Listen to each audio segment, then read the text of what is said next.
ఓం ఓం శ్రీమాత్రే నమః. శ్రీ లలితా సహస్రనామ స్తోత్రం 90వ శ్లోకం. చిచ్చక్తిశ్చేతనా రూపా జడశక్తిర్జడాత్మిక గాయత్రీ వ్యాహృతి సంధ్యా ద్విజబృంద నిషేవిత.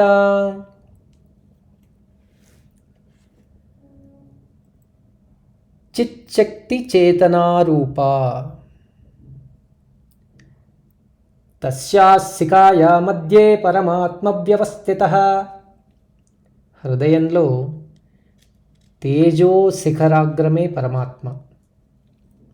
ఆ పరమాత్మయే చిత్ శక్తి, చిచ్చక్తి. చైతన్యరూపా చిచ్చక్తి అని శృతులు.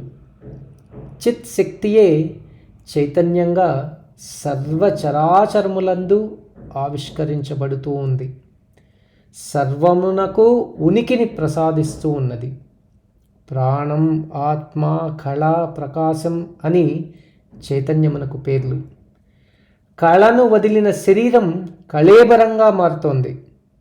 శివం అన్నది ఆత్మకు మరో పేరు. శివము శరీరం నుండి వేరైనప్పుడు అది శవంగా మారుతోంది. శరీరం జడం, చైతన్యం ఉనికి. ఈ రెండింటి కలయికయే విశ్వం. బ్రహ్మాది కీటక పర్యంత జీవరాశులు సర్వత్రా అంతర్లీనమై జగద్వ్యాపారమునకు ఆధారమైనది చైతన్య శక్తి. దాని రూపమే పరాశక్తి. ఆ పరాశక్తినే వసిన్యాది దేవతలు చిచ్చక్తి చేతన రూపగా కీర్తించారు. ఓం ఐం హ్రీం శ్రీం చిచ్చక్తి చేతన రూపాయై నమః.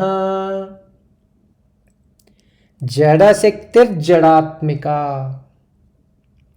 కొండలు, గుట్టలు, మహాశిలలు, పర్వతములు ఇవన్నీ జడములు. జడములలో కూడా చైతన్యం ఉంటుంది. శబ్దం చేత రూపాంతరం చెందుట వలనను స్పర్శ చేత చైతన్యం ప్రకటించబడుతూ ఉంది. ప్రకృతి వైపరీత్యం వలన మహాశిలలు పగులుట జరుగుతోంది. శిల్పముల తయారీలో ఉలి స్పర్శ చేత శిలల నుండి వెలువడు టక్ టక్కను శబ్ద తరంగాలు చైతన్యనాదములు. దేవతా శిల్పాలు పూజలందుకుంటూ ఉన్నాయి. పరోక్షంగా శిలలోని ఆత్మతత్వము ప్రకటింపబడుతూ ఉంది.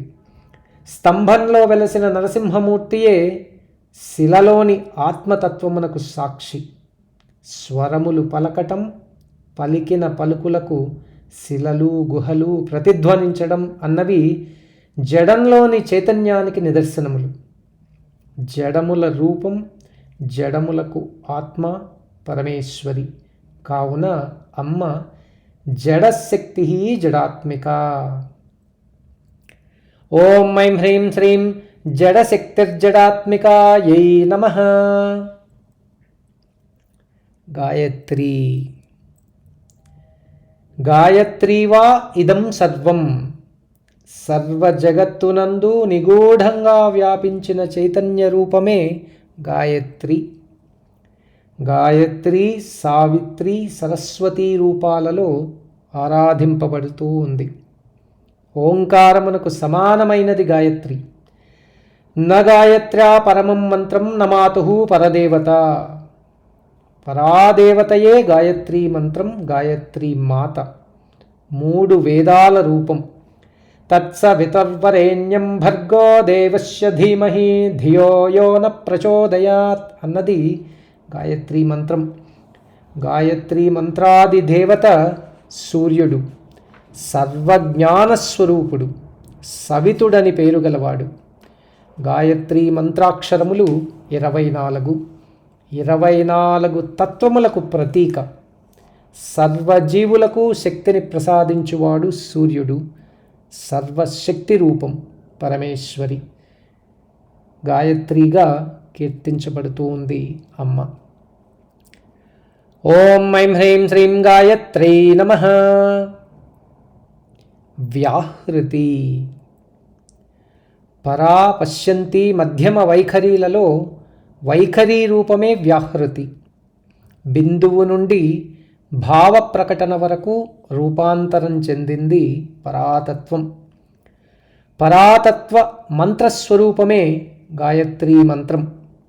శబ్దరూపాత్మకమగు పరాశక్తియే గాయత్రీమాత. మంత్రమూర్తియగు దేవతను ఆహ్వానించుటకు భూహు భువః సువః అను మంత్రములను ఉచ్చరించారు మహర్షులు. ఈ 3 మంత్రాక్షరములే వ్యాహృతులు. వీటితో చేరిన గాయత్రి త్రిపద గాయత్రి. ఓం భూర్భువత్సువః తత్సవితుర్వరేణ్యం భర్గో దేవస్య ధీమహి ధియో యో న ప్రచోదయాత్. వేదాధ్యయమునకు అధికారం ఇచ్చునది, ద్విజత్వమును రుజువు చేయునది త్రిపద గాయత్రి. భూహు భూలోకమునకు, భువః భువర్లోకమునకు, సువః సువర్లోకమునకు సూచన. అంతేగాక ఋగ్వేద యజుర్వేద సామవేదముల స్వరూపం వ్యాహృతులు. వ్యాహృతులు శబ్దరూపాత్మకం. నాదం బ్రహ్మస్వరూపం. పరబ్రహ్మమే పరాతత్వం. అందుకే అమ్మ వ్యాహృతిగా పిలువబడింది. ఓం ఐం హ్రీం శ్రీం వ్యాహృత్యై నమః. సంధ్య. త్రిపదా గాయత్రికి పరో రజసి సావదోం అన్న 4వ పాదం కలిసినప్పుడు అది చతుష్పాద గాయత్రిగా పిలువబడింది. చతుష్పాద గాయత్రికి సంధ్య అని పేరు. దీనికి ప్రకట గాయత్రిగా కూడా పిలువబడింది. ద్విజుల జ్ఞాన ప్రాప్తికి ఉపాసించదగినది ప్రకట గాయత్రి. సంధ్య కాలస్వరూపం. రాత్రికి పగలకు మధ్యకాలం సంధ్యాకాలం. సంధ్యోపాసనే సూర్యోపాసనం. సంధ్యాదిదేవత సవితుడు, సవితుడే సూర్యుడు. ఉపాసకుని మనస్సును, బుద్ధిని జ్ఞాన మార్గంలో నడిపిస్తుంది.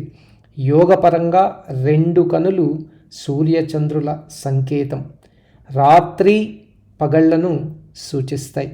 రాత్రి పగటి మధ్య కాలమే సంధ్యా. సంధ్యాదేవత ఈశ్వరుని శక్తి, సర్వజ్ఞానస్వరూపం సంధ్యాగా కీర్తించబడింది. ఓం ఐం హ్రీం శ్రీం సంధ్యాయై నమః. ద్విజబృంద నిషేవిత.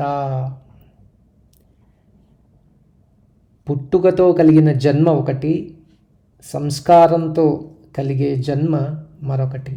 అదే ద్విజత్వం. బ్రాహ్మణ క్షత్రియ వైశ్యులు ద్విజన్మలుగా గుర్తించారు పెద్దలు. ద్విజన్ములు సంధ్యోపాసనచే పరాజ్ఞానాన్ని సాధిస్తారు. పరాతత్వ స్వరూపమే శ్రీవిద్య. శ్రీవిద్యా స్వరూపం షోడశాక్షరీ మంత్రం. బ్రహ్మ విద్యయే శ్రీ షోడశాక్షరీ మంత్రం. అదే గుప్త గాయత్రిగా నిర్వచింపబడింది. సంపూర్ణ జ్ఞానస్వరూపం పరాశక్తి. ద్విజులచే చక్కగా ఆరాధింపబడు పరాశక్తి ద్విజబృంద నిషేవిత. ఓం ఐం హ్రీం శ్రీం ద్విజబృంద నిషేవితాయై నమః.